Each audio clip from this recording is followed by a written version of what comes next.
قلبي يقطر دما.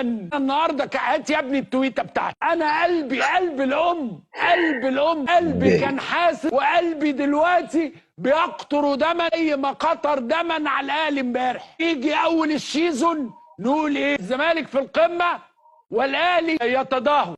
نيجي اخر السيزون الاهلي في القمه والزمالك يتدهور. احنا دلوقتي اهو ابتدينا ننقط. يا جدعان ده النادي ده بيصارع الاهلي في البقاء. ايه اللي حصل؟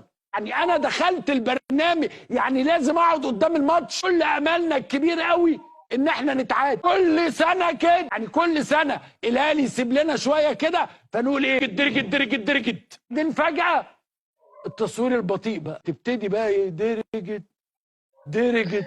وانا قاعد اتكلم في السياسه والسفارات وهم وادي دجله كسبان 2-1.